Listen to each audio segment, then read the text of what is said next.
And for those of you that don't know, this is a very special place. Although Keats lived here for a very short period in his life, it was here in Hampstead that he wrote most of the poems for which he is now, long after he died in 1821, for which he is now most loved and known.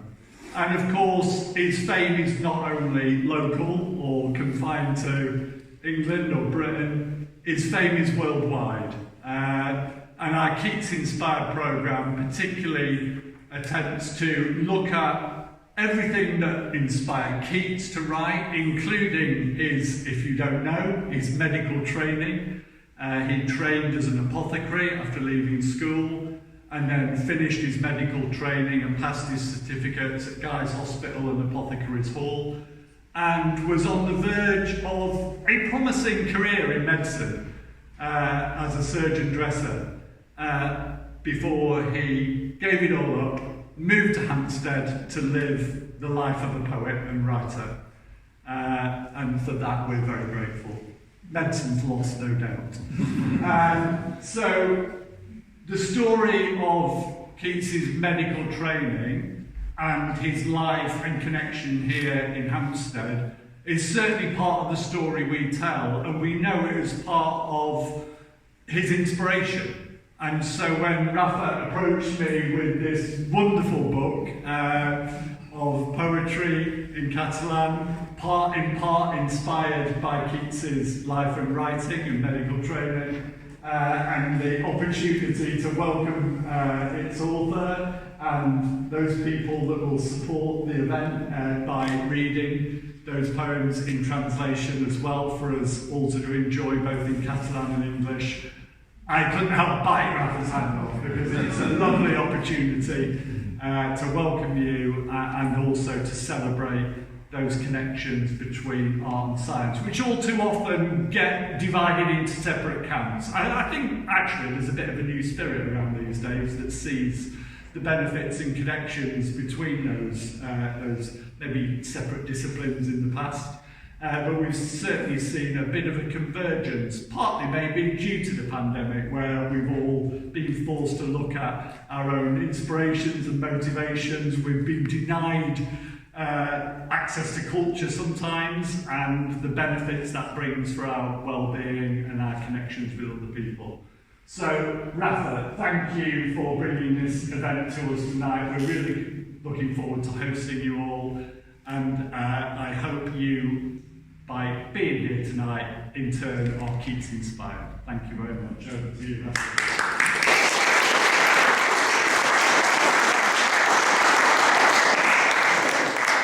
Well, thank you, Keats House and Rob, obviously, because organizing this event in this temple of poetry.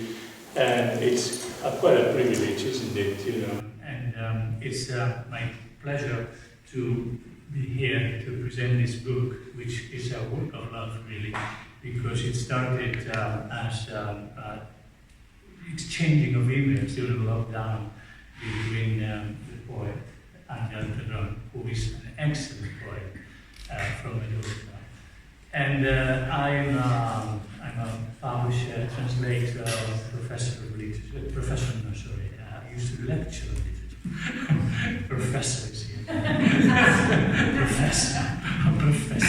I'm not a professor by any stretch of the imagination. I used to teach literature. And this produced this book and the project Coastal Books, which has got another book now out. And the next book is going to come in November. It's going to be the other way around, from English into Spanish. It's going to be called Keats Now. And it's a selection of poems by Keats, translated by myself. And very easily, but I feel like we are going to conjure here the spirit of Keats and poetry, because anybody who writes poetry, in fact anybody who is interested in how to know about the world, be from the side of science or from the side of poetry, have a debt to all the romantics and who kind of tempered down a bit the excesses of the Enlightenment and the excesses of scientism, which now, at this moment, is they're coming together again thanks to the development of science in many disciplines, especially in physics. So we have here the poet Angel Teleron, who is a scientist himself. He is a professor. He is the only professor in this room who is a full professor, as I research, of chemistry, organic chemistry, inorganic chemistry at the University of the Balearic Islands in Mallorca. And we've got Adrian Hall, who is not a professor, but it says in the blurb he's a professor. It's a lecturer that I used to. It's a lecturer, plain lecturer. But he's very knowledgeable, and he teaches on the relationship with art and science in the Central St. Martin. So he's been very kind to join us for a little discussion we're going to have after reading a selection of poems from the book on this issue of science and poetry, which is the title of the book, but also the concern of our poet, who is obviously the star around which we are all turning today. And we've got, last but not least, we've got Daisha, who is... With no claim to professorship whatsoever. She is a wonderful poet herself, playwright, actress as well, and she works a lot with relation with medicine because she works in projects, for example, with the Wellcome Institute, based on dementia patients. How you can tell more the project, but later. The one anyway. But she's also very interested in this meeting of medicine and poetry, and this is kids, isn't it? So that's why we are here in Kids, and that's why I'm so privileged and so happy that Rob was seduced by my idea to present this book here, because it's the perfect place for this event. Okay. Now, because time flies, I'm going to describe how things are going to work. We're going to read a selection of poems. Don't worry, it's only 10, we don't want to tire you. So I'm going to introduce briefly each poem and say why I've chosen it, and then Angel is going to read the original in Catalan, and then Dai is going to read the English version, and then we're going to read the 10 poems. First there's 11, but 2 of them are on one line. So effectively, it's quality, not quantity, that matters in poetry. This is not normal.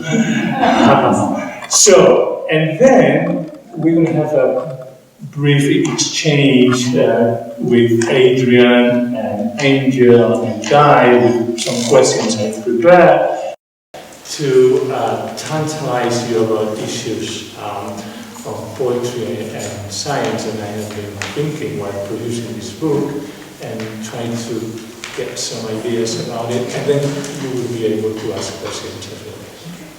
So, without further ado, let's start with the reading. And this is a selection of poems from Poetry of Science, and this first poem is called, once again, is the book, and the very known in Catalan.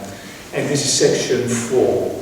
And I've chosen it to open the reading today because it acts as a kind of a statement of intentions by the poet, in which science is presented as part of life and not something separate from it. Just like poetry is part of life and not something separate from it.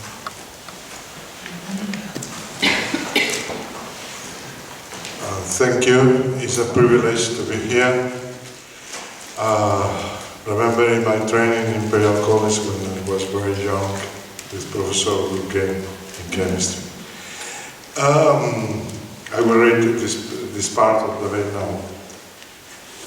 No ha vell nou, el vivim sense adonar-nos. Quins són els nostres reis màgics? En quina matèria han construït els invisibles hivernacles que ens separen de la vida? L'àtom, les partícules elementals, l'electricitat, els plàstics, les macromolècules, els àcids nucleics, els enzims, les hormones, les velles teoritzacions axiomàtiques, els processos catalítics, tots ens han precedit. Tot aquest cabal és fatalment prosa. Quin és el glavi o mot o recança de la humanitat que els ha rebassat el foc encès dels déus immutables? L'alat galop del temps ens farà testimonis de la nostra pròpia autogènesi. There is no once again. Or do we go through it without even noticing? Who are our own magi? With what matter have they built the invisible greenhouses that separate us from life? The atom, the elementary particles, electricity, plastics and macromolecules, nucleic acids, enzymes, hormones, the beautiful axiomatic theorizations, the catalytic processes, they all preceded us. Is all this heritage fatally prose? Which is the sword, word or nostalgia of humankind that has snatched and thrown them into the burning fire of the immutable gods? The winged gallop of time will make us witness our own self-generation. The next poem is from a book called The Salt Festival, which is a collection of poems by Angel. And I've chosen section 8 for the reading today because the poem equates feelings and sensorial experiences to chemical reactions, and it's this bringing together of poetry, feelings, science. There is also the idea of the corruption of the flesh as a chemical process. Poetry talks about death, chemistry.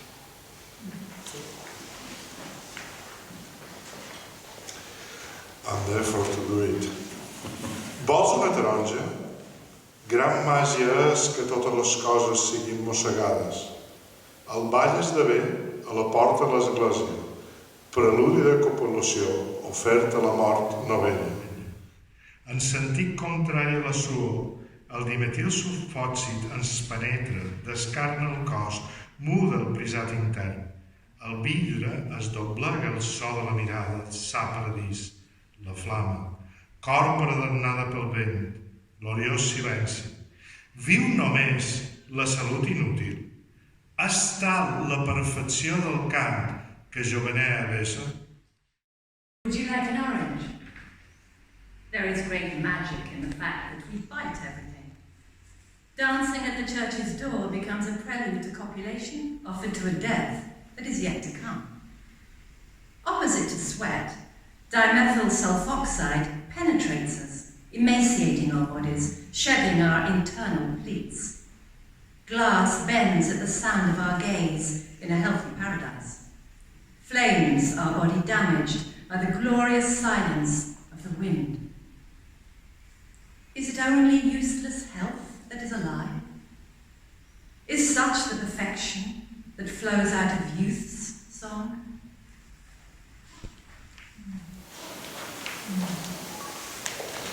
Third poem is from a book.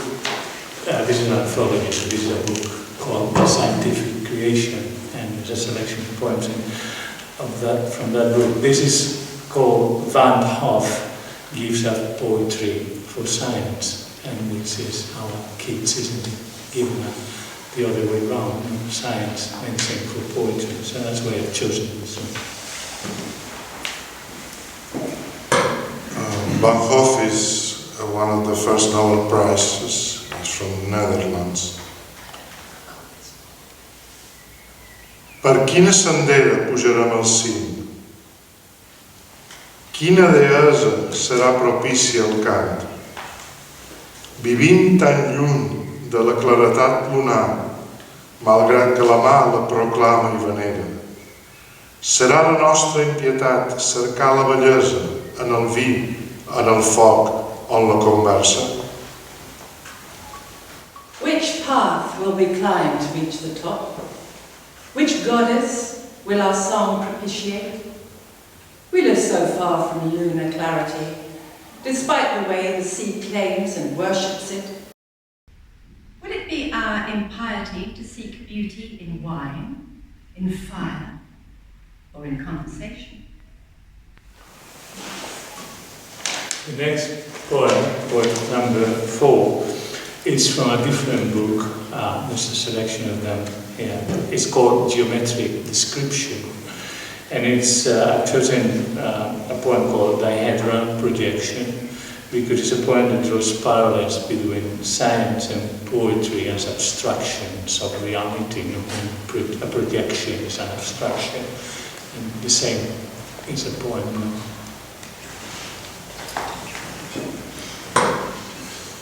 Projecció dièdrica.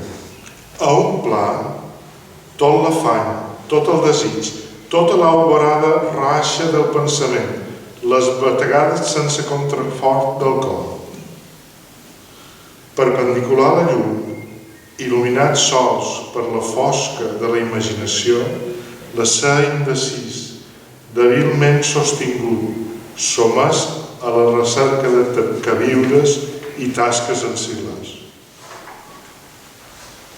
Dihedral projection. On a single plane, all the eagerness, all the desires, all the harsh rage of thoughts, the unbuttressed beats of the heart, perpendicular to light, illuminated only by the darkness of the imagination. An indecisive being, weakly sustained, subject to a search for foodstuffs and ancillary tasks. I love the blackbird singing. Yes. It's the spirit of kids. The next poem, poem number 5 of today's reading, is from a series of sonnets that Angel wrote, and it's so difficult to translate a sonnet. I think I got out of the way. quite well, relatively well. Escape, you judge. It's called Speaking of Poetry, so I don't think I need to present more why I've chosen this one. Well, this poem, these sonnets, my sonnets have a special difficulty in the rhymes, they're very complicated. It was like an obsession. Sometimes there are no more words to use. It's dedicated to a friend that now is dead, a good poet, Jaume Pomar, and it's inspired in a conversation speaking about poetry. And here's the link, the Italian rhythm in my case. Fugir dels jous humans I de la rècula dolorida és de la vida agenda, de qui sol cerca mítica llegenda entre els sentits ben lluny de tota fècula. És el sonet com tènue molècula que tots enlliga en liminar bevenda, evanescent en la volàtil senda que es mulla els ulls en líquida nubècula. Si els mots arriben de manera fàcil entre els reflets del dissortat vernacle, en so i sentit de melodia gràcil, perquè ressoni en la tensa cor del plectre, mentre remou el pòsit de l'oracle, mostrant del viure al miserable espectre. I can't compete with that. Speaking of poetry, to flee from human yokes and to escape the sorrowful herd, it is the eternal aim of those who go in search of mythical tales in all that's felt, far from any starchiness. A sonnet is like a tiny molecule, binding us all in a primordial drink, evaporating along the uncertain path, making our eyes wet with liquid cloud. As long as words come easily and slide into the fold of our luckless common tongue with sounds and sense and graceful melody, so long the plectrum plucks the tense string stirring the box where oracles are stored to show the sorry ghost of our life and times. Wow, that was Shakespearean, my dear. Wow, thank you. You've done something very wonderful there. This is poem number 6. It's from a different book. It's called From a Monseul Désir, which is a collection of poems. It's one of my favorites. I like all of these poems like that. This is one of the Angel's one-liners. It's called the Heisenberg Principle. And I'm choosing it because science and poetry are more similar now than they were ever thought. The particles that quantum physics have discovered, are more bizarre, really, than anything that any poet or any artist could have devised. So this is about how difficult it is to understand the logic of our daily, from the logic of our daily experience. Reality. For the people that has no scientific training, the Heisenberg principle said, you want to locate an electron, you must put light, the light will move the electron. It's impossible, and this is this sense of probability, etc. And I have translated that to writing. Quan un vol descriure la realitat, neix la ficció. As soon as one tries to describe reality, fiction is born. Poem number 7, today's reading, still from a Monseul Désir, and I don't think I need to introduce this one either, because it's called Science and Poetry.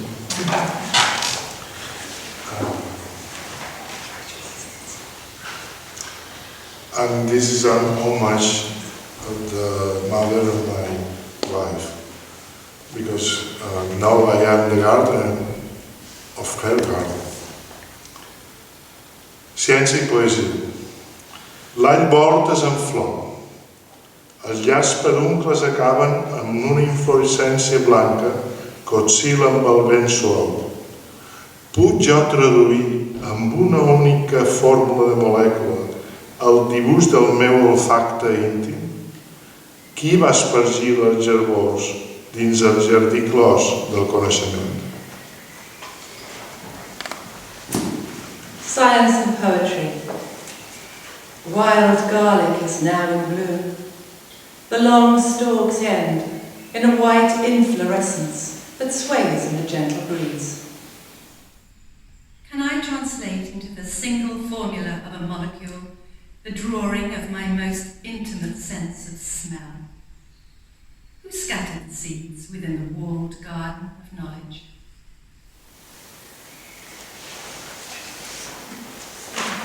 And we move on to poem number 8. And we changed book. It's another of the books called The Names of the Brain, Els Noms del Cervell. And I've chosen a poem called Sciences. This poem deals with the idea of science needs to separate and reduce in order to study something, and maybe we can discuss later if poetry does the opposite, like integrates instead of separate science. És a bit ironical poem. Les ciències.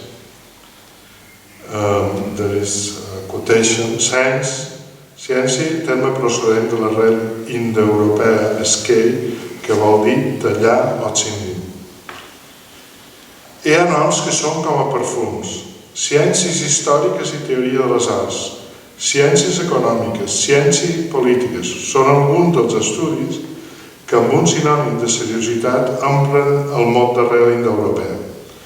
En efecte, la paraula ascindir, xafar, fer petit quelcom de gros, és l'etimologia que porta el nom d'accés al coneixement de la natura.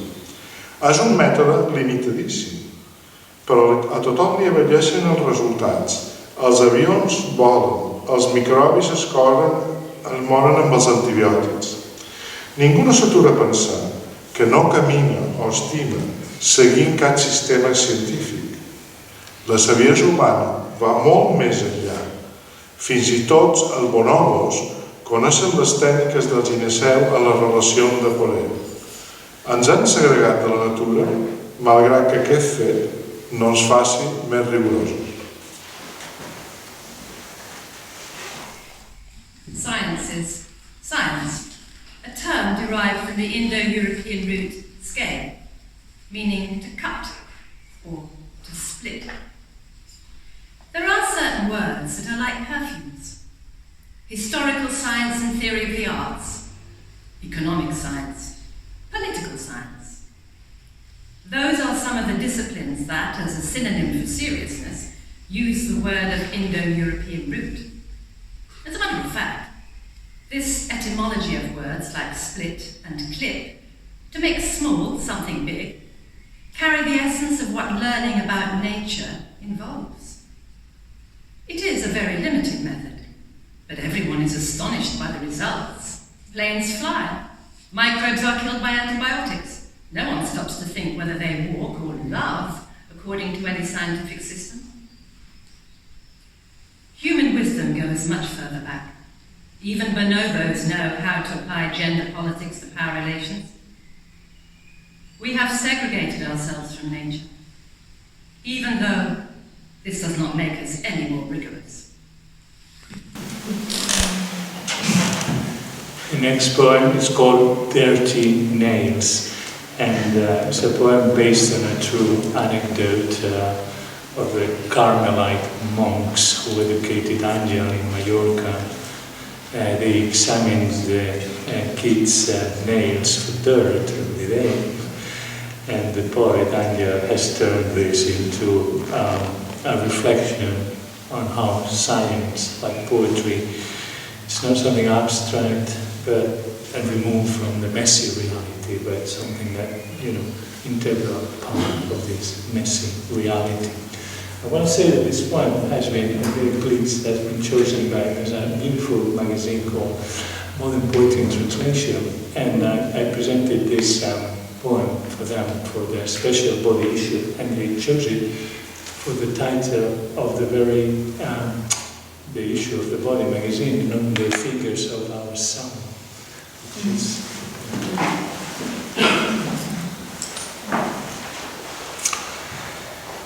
a l'escola de nit ens revisaven les mans, no podien dur mai botó.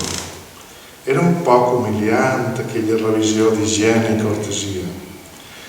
El sutge que s'hi amagava era a voltes un record del dia que havíem viscut en la violència dels infants a la recerca del món nou que s'ofrenava als nostres ulls, els cars i els insectes del campot. Gratar, remoure's de desig, són feines pròpies de la recerca, que ens taquen morques als dits de l'ànima. Recercant els músculs, l'anatomia, Miquel Àngel Buonarroti desencarnava els cossos dels cadàvers, els desproveïa de pell, els palpava i disseccionava, llavors dibuixava i l'avidesa de causar poder i sentir en tinta xinesa. Ell sempre portava les ungles brutes. Dirty nails.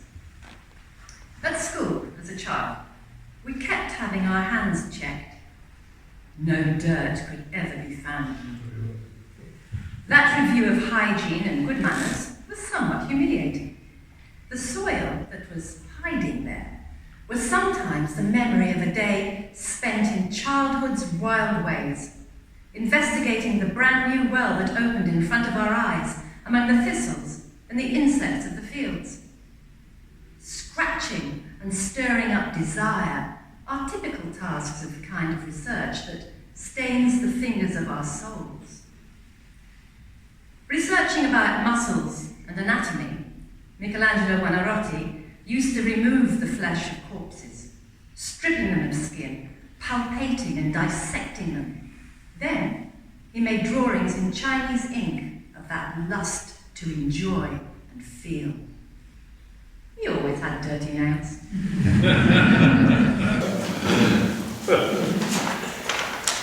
The fingers of the soul, obviously they like that. I like that. So they give it to the whole, very moving, very touching. Anyway, the 10th poem, there's this one and one more. The last one is one line. But this is called Vox Fodder, and it comes from a quote by Catalan, Mallorca Catalan, yeah, it's the same.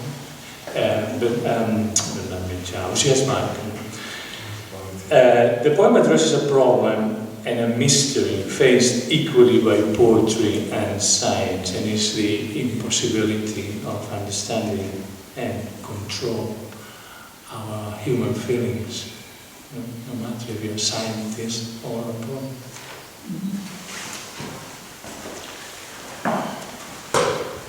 The poem is dedicated to a close friend, Matthias Tugores, that was a translator to French of different poems of Mallorcan poets, because he was born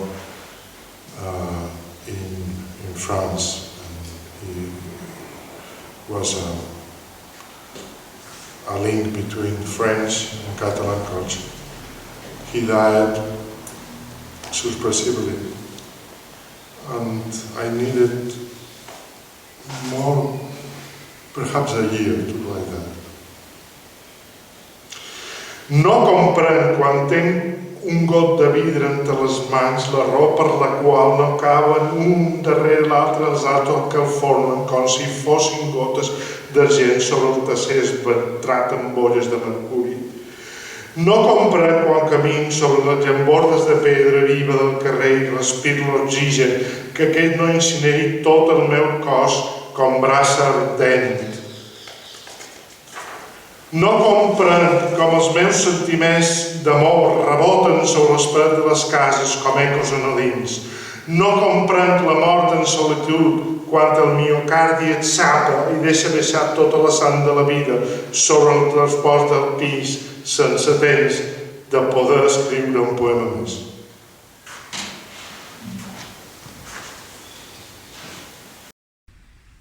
Box fodder, and you make meat rot inside a box. I do not understand, when I hold a glass in my hands, the reason why the atoms that form it do not fall apart, one after the other, as if they were drops of silver shattered into balls of mercury on the surface of the counter of a bar. I do not understand when I walk on the street and breathe in oxygen, why it does not incinerate my whole body, turning it into a burning torch. I don't understand how my feelings of love bounce off like dull echoes on the building's walls. I do not understand death in solitude. When the myocardium breaks and lets all life's blood to spill onto the surface of the floor, leaving no time to write another poem.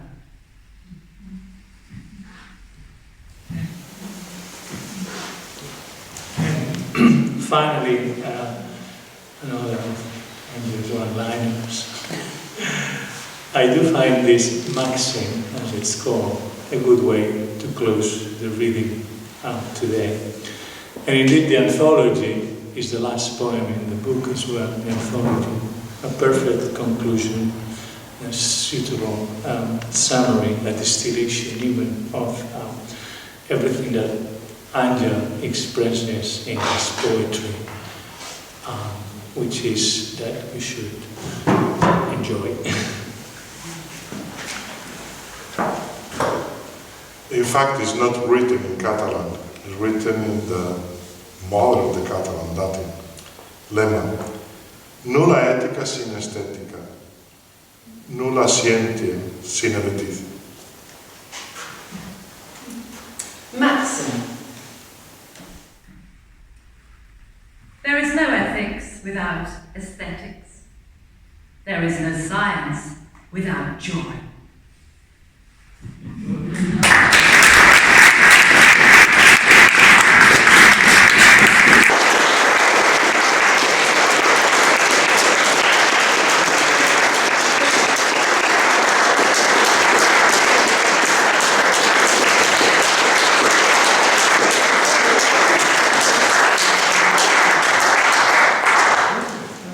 Well, that's been beautiful.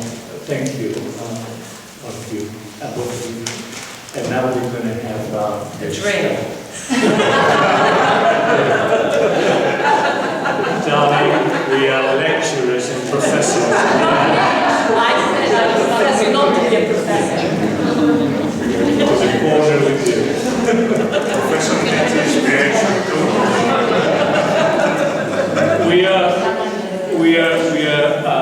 We're going to have a little discussion, I think, and then we can go to the drinks, which Coaster Books generously provides. So very small. Oh, by the way, I didn't say that it's for sale there. £10 only. Hey, £10. What's £10 for a book? I mean, you try to get anything else but this for a tenner. Anyway, I said what you have a drink. I don't need a drink. I've drunk a lot in my life, haven't I? Let's go for the discussion now, and I would like to start with asking maybe Adrian, who's been sitting here, or by himself, or with him, hopefully enjoying the poetry. But it's possible for the three of you, and in fact, if anybody wants to contribute, let's have it open. To what extent can we say that science and poetry or art share same intentions or objectives or goals? It's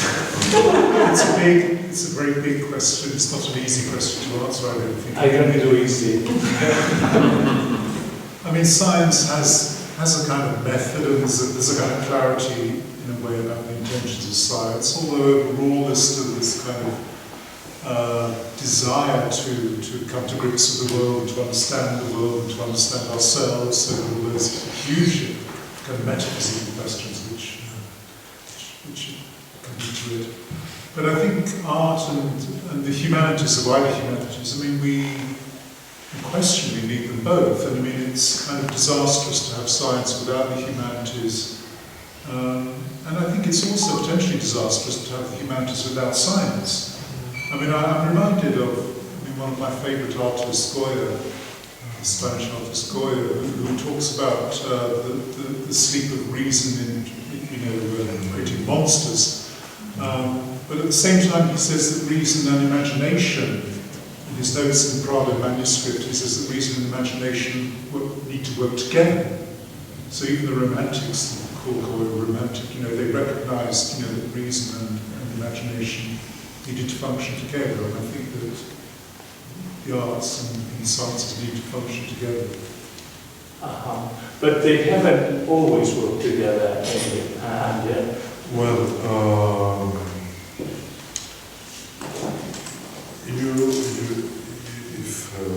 we look to the presocratics, each presocratic philosopher writed a poem, and the science was offered in a poem form. That still remains with Lucretius, the Rerum Natura. That is the book where the atomistic theory of the presocratic is preserved. And also he was a master for Virgilius, who wrote the Georgica. The Georgicas is an agriculture treaty.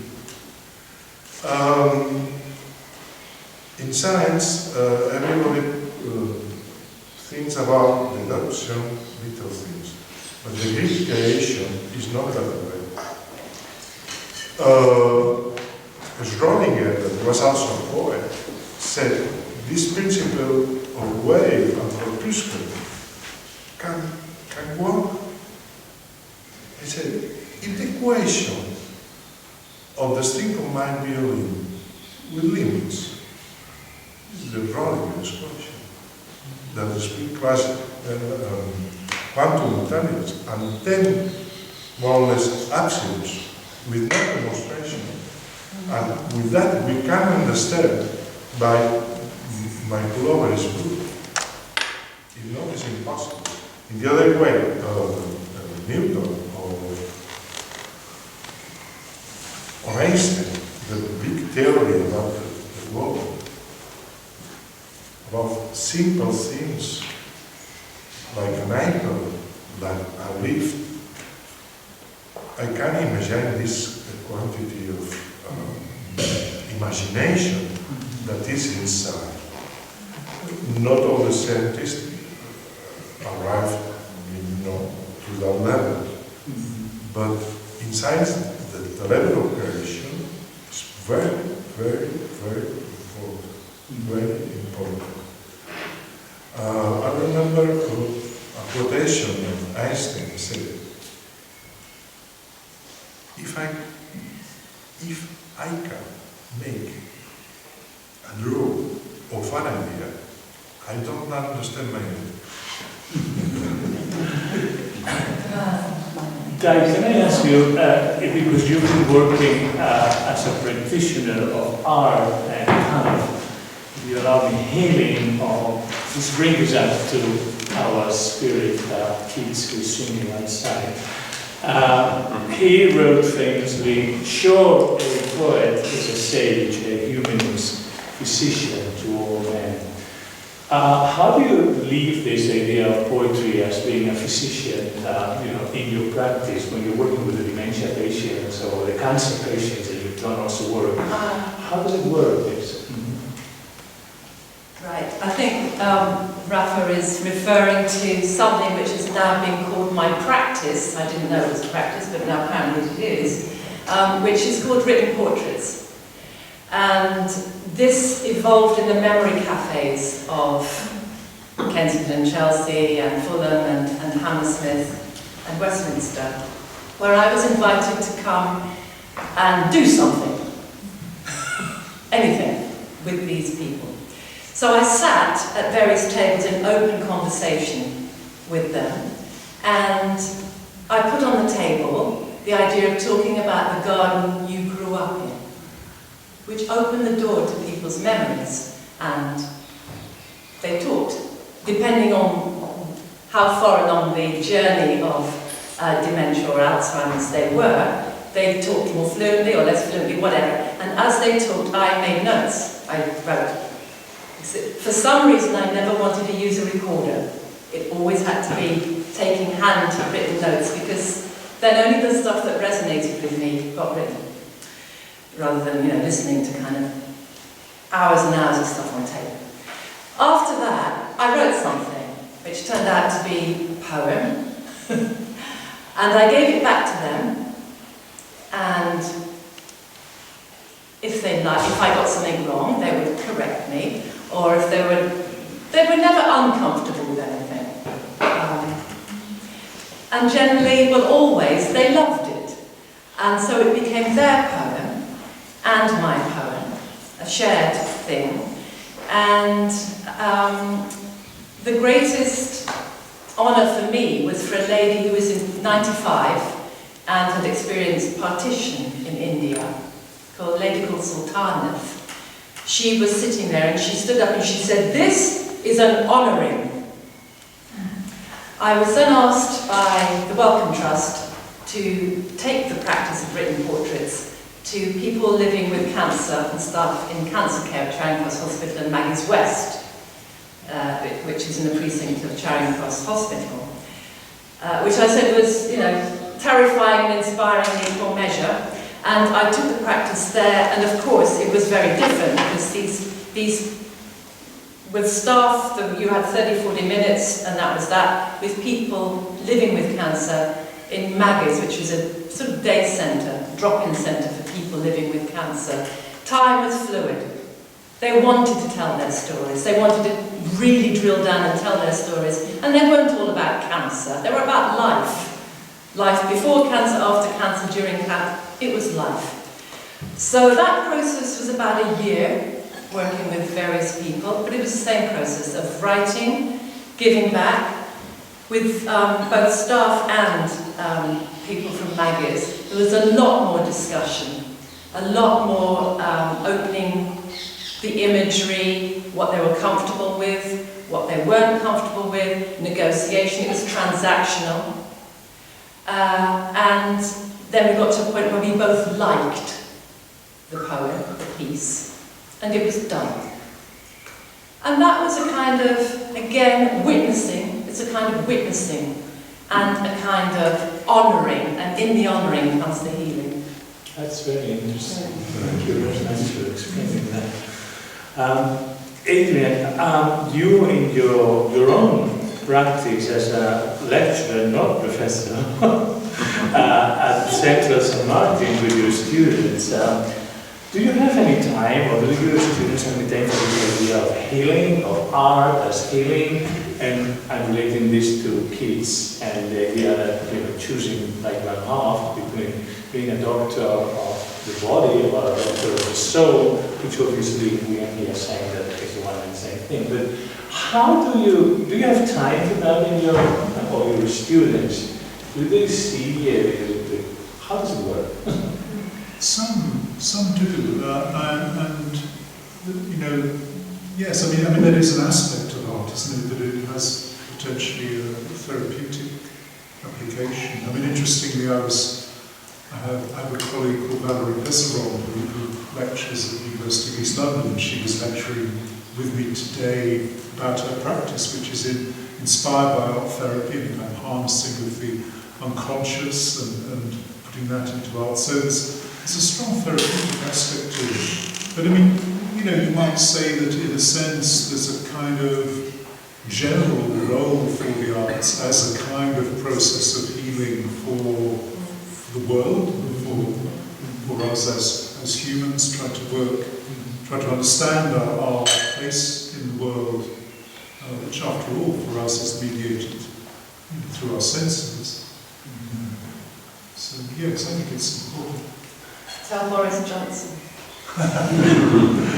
I think we need to touch on the big issue with kids and science and poetry, which is Lamia, the famous line from the poem Lamia, that he seems to attack Newton. And he writes, "There was an awful rainbow once in heaven," this is kids. "We know her woof, her texture. She's given in the dark catalogue of common things. Philosophy will clip an angel's wings, conquer all mysteries by rule and line, empty the haunted air in no mind, and weave a rainbow as it erstwhile made." Richard Dawkins, the famous Richard Dawkins, who has written a lot about science and poetry. And he's made a big thing of this, and he's not the only one. It's a sore bone of contention with artists and scientists now, forever. He says that Keats was misguided, that's his word, in his condemnation of Newton for destroying all the poetry of the rainbow. And I assume you remember, or you may not remember, I'm telling you that you remember the optics of Newton. He explained that the rainbow was not magic, was optics. Okay. Now, guys, all of you, three. Who shoots first? How do you understand these lines of Keats? Are they problematic to you? And is Dawkins right to say that he was misguided? I don't think he was misguided. He tries to make the difference. Robert Graves is the same. Robert Graves hated the bad scientist and preferred scientist that Thomson, one of the first model of atom, was a close friend of him.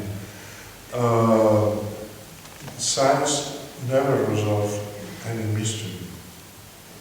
The mystery is not the rhino.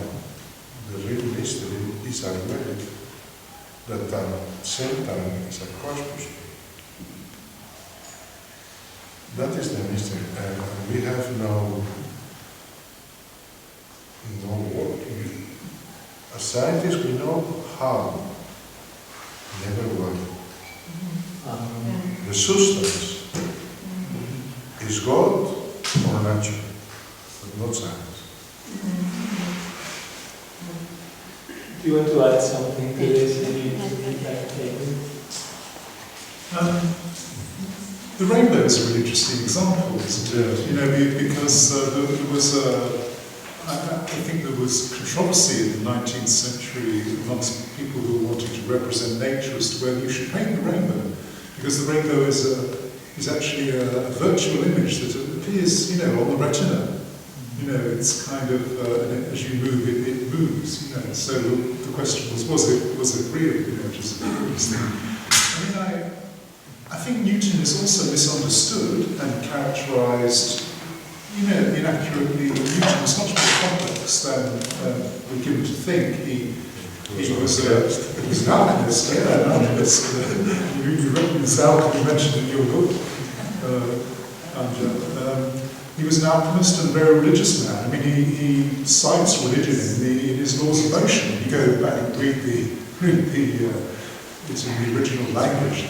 So it's not as simple as people think. I think there's a lot more complexity to Newton. It's not as simple, but my husband, who is here, is a scientist, John, a neuroscientist. When we go to the British Library, he gets quite interested by the reproduction of Paolozzi of the famous image of Newton Blake, William Blake. It's Blake's. William Blake is bending over a compass, and the whole wonderful, colourful realities behind him. And Blake was quite, you know, scared of that. You know, it was like he was so obsessed with the mathematics or whatever that he couldn't see the thing. How do you feel about that? How do you feel about that, you know, as a poet? Do you agree? I think that image of Blake has done. What? I mean, everybody now, and not everybody, but a lot of people, when Newton is spoken, they see that image of him kind of pouring with his compasses. So yeah, I think, you know, he is under the shadow of Blake. I mean, I want to put out to John, really, is neuroscience. This kind of left brain, right brain thing of the master and his emissary and all of that. And the argument being that the culture that we particularly live in Northwest Europe is very left, right brain? It is very left brain. It's left brain. It favours. Because I'm right brain, I can't think about it. But yeah, the left brain is the kind of scientific bent, the one that knows how to manipulate and analyse and work things, whereas the right is more gestalt. I mean, I throw that open to you as like now neuroscience has entered the equation of what you were talking about, Rafa, and I find that quite illuminating. So the two halves of the brain are specialised for different aspects of processing reality. The one for verbal processing in particular, understanding words, speaking, and measuring. The other for appreciating space and movement and so on. However, normally they work together, and most of us hopefully can allow them to work together very successfully. So I think when it comes to science and poetry, we can understand the rainbow or any other aspects of the world, but also we can appreciate the wonder of it. In fact, that's one of the things I really love about Angel's poems. I mean, many of them, he is not so much condemning science or the modern world for not appreciating wonder, but celebrating the fact that there is so much wonder in what science reveals, and saying that scientists themselves are enjoying the wonder in the world. So I think the two halves of our brain can work very much in the way that Angela is trying to promote, and I hope this event contributes to that. I wonder, since I included John now and John has contributed, if I could open it already to any of you that may have a question or something to say. It doesn't have to be a question, something that you've been inspired. Yes? Yeah, I've asked this question irrespective of the fact that it's a scientific translation we're dealing with, but picking up on Angela's poem about the Heisenberg principle, is it true for you as a translator and for Angela hearing his poems in English for the first time tonight that as soon as one translates a poem, a new poem is born rather than a translation? Yeah. If that question is for me, yes, and then he will answer now how he sees it, no, traduttore traditore. No, I don't agree with traduttore traditore. I don't think it's a betrayal. I think I've done a lot of research on my and thought about why what am I doing with CoStar Books is only specialized in poetry translation. So I had to decide why and what. And I think with Borges, he said that when you translate a poet, you're rewriting the poem, and that's it for me. So just like, for example, the sonnet that has been so beautifully read by Dana today, that sounded almost Shakespearean. I was almost in tears when these are my words, but I did away with the rhyme. There's no rhyme. It's just the rhythm, the music, you know. I just turn it's an act of possession. And I think it's a bit what's happening here with kids as well. You know, an act of possession. For me, it's all about, I'm very spiritualist in that, I'm not afraid of saying that. I think I've been taking my spirit. How do you feel about my translation? Well, Alda Maria has said that translator is making an act of love, and there is curiously a special affinity, because we started by email. We meet by first time when the book was published in Barcelona. Yes. And there were some 3 or 5 poems for a festival in Deia. The one person who was managing that, and he started translating that, following, and the translation is free, but it respects a lot the sense and especially the music. I can read the English more or less well. He made only one mistake. The Granada, famous Granada, was very, very specific chemical way. No, yes. I think that in answering your question, and I mentioned that for me, there is this idea that any reading is a misreading, that is on how to look. So when you read something, you are interpreting. Although I wouldn't. A translator especially. Something Chopin can be totally different. If plays Alexei Weissenberg, you must go away. If he plays Rubinstein, you fell in love. You know, for me, poetry only exists in the brain of the reader. It's the place for the poetry, and a translator is doing it. Does anybody have any question? No? Don't worry, I've got notes that I would like to participate. They have great expectations.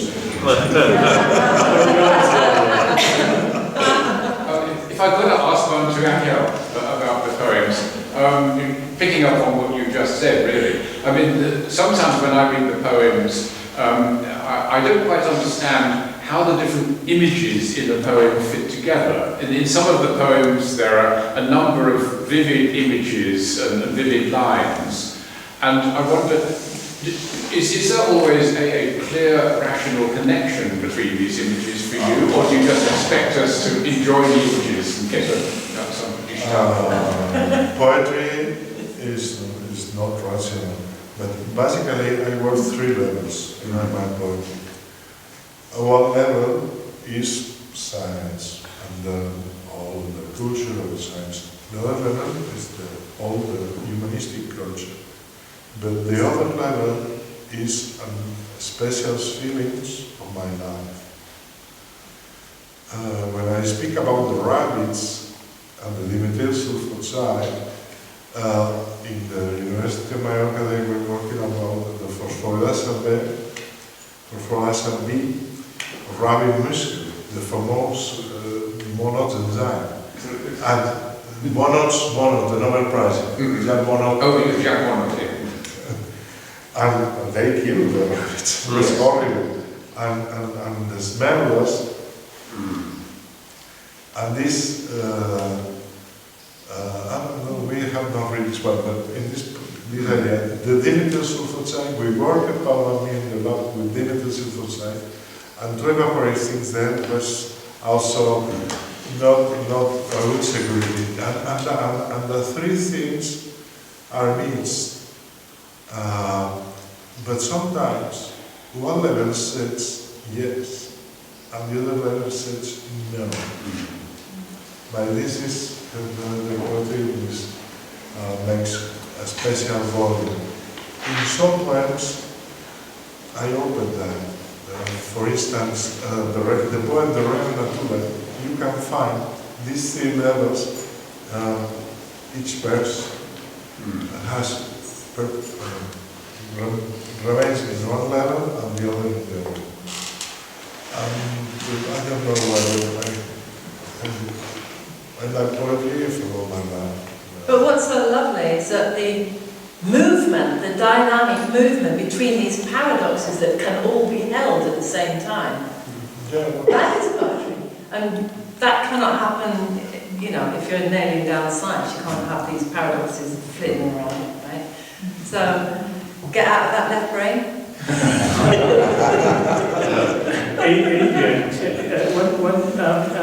this idea of the science, I expressed it before when introducing the poem. Science separates because you have to take the tumor out of the whole thing to analyze it, but poetry integrates it. How do you feel about that idea of mine, about this, in your capacity as an artist, creator, but also as somebody who gives advice to students, you know?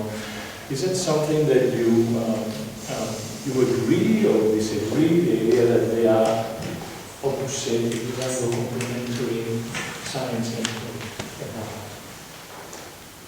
I mean, I think they're complementary rather than opposite. Somehow. But they are like art integrates and science disintegrates. It's easy to see it in that way, but I mean, artists are also very good analysers, and people break things apart in order to put them back together in new ways.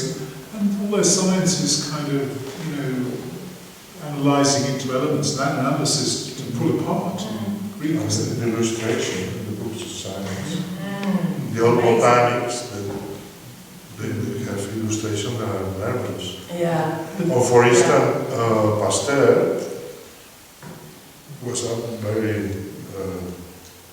good artist because they have no photography. All his policies. Yeah. It's the draft of Pasteur itself. I mean, also science is also looking for the whole picture, isn't it? I mean, physicists are working like that to try and find the grand sort of theory of everything and to reconcile quantum physics and Einsteinian physics. So science is also concerned with trying to find the wholeness and to boil everything down to these equations that will Which brings me to the famous Heisenberg principle. As soon as you try to describe something, fiction is born. How do you live that as an artist? Maybe is that something you... Yeah, I think there's a great quote from Heisenberg. I mean, I think the thing about art is it's dealing with things at a kind of human level, and science is dealing with...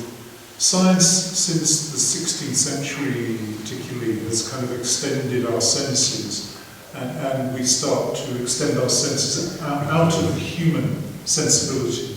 And I think that's a lot of the reason for this breach, or supposed breach between the two, which isn't a real breach.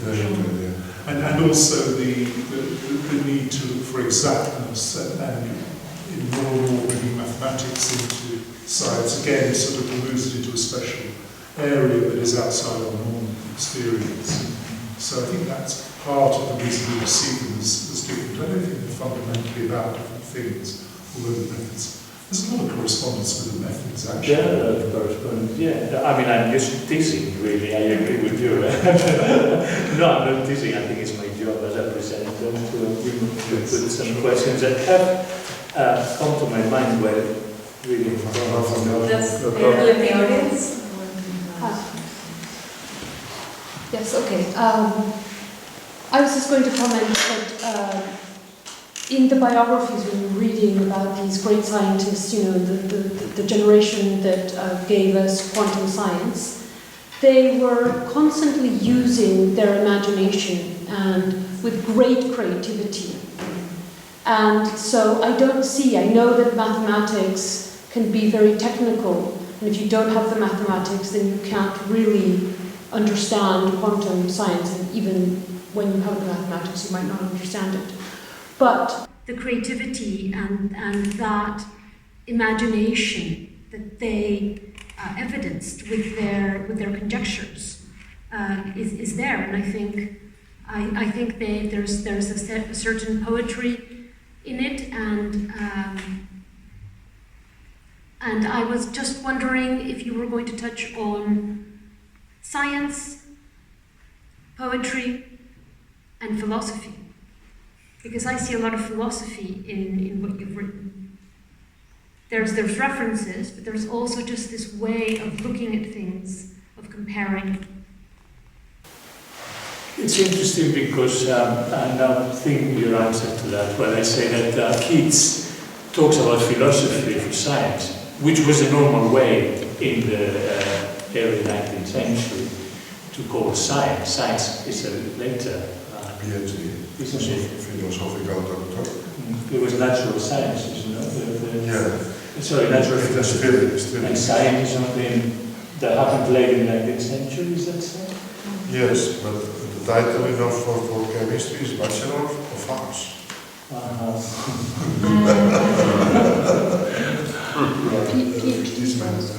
Yes, please.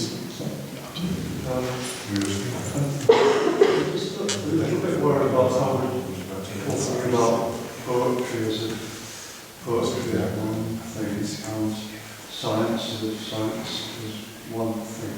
Well, I was beginning to think of the Chilean poet Nicanor Parra, who I think was a professor of mathematics or physics, I forget which. What he wrote, he called anti-poetry. And that is one thing.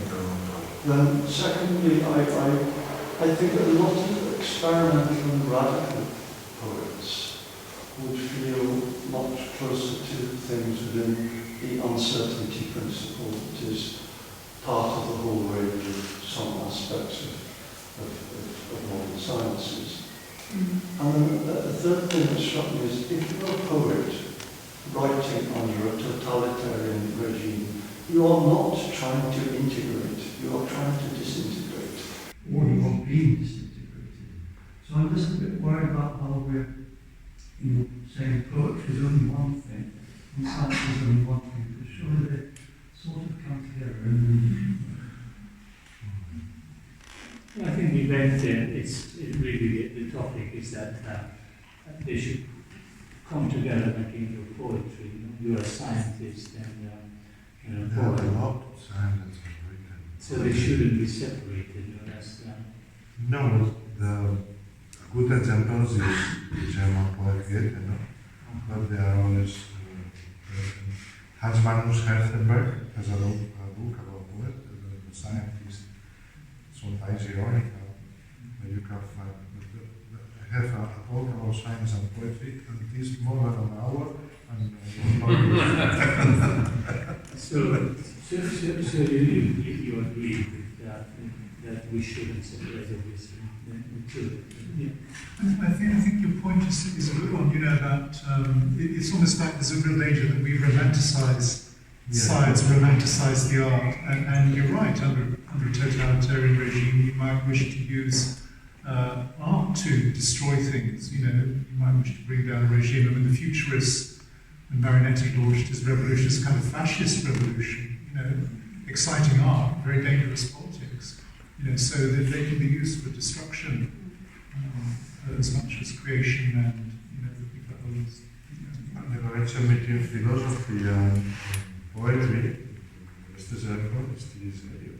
Eliot, was trained as a professor in philosophy before he arrived. He worked in Latin, he was a close friend of Bertrand Russell, and you read the four quartets, time president and there was one particular reading which was charged, I felt particularly with emotion, about the loss of your friend. And it took you a year, I think you said, before you could actually write that poem. And I was just curious as to whether, being a scientist, the other poems that touch on death and the finality, it seems, of death. And I just wondered whether this bereavement and loss is more difficult to deal with because of your science side, and whether there's a struggle going on between life after death and the fact that there might be something beautiful and wonderful where your friend has gone, with what you really know to be true, which is that death is final and it's about cutting, dissecting corpses and skin, and that's all we are in the end. And is there something going on there as a struggle? The story, well, he died in a very surface way. He was writing, and he was a big stroke. And I consulted his work found him 2 days later. And I was very shocked because he was a very close friend, a very good person, a very cultivated person. He translated poetry, and yes, it was a very good life. His personal poems in French were better than in Spanish or in Catalan. But as a poet, was good. But as a translator, was very strong. It's curious. That happens sometimes. But I use that to manage another ideas. But in the book, this book, the names of the breath is the title. This is the only poem. All the other poems I little essays in prose that finally became poems. But this is the only one written with the technique as a poet. And it's like an impromptu produced 8, 9 or a year after the death of my husband. I think Rob is telling me that maybe we should, but one question more, please. No? Okay, there's some champagne there, so we can talk in the committee now instead of this format.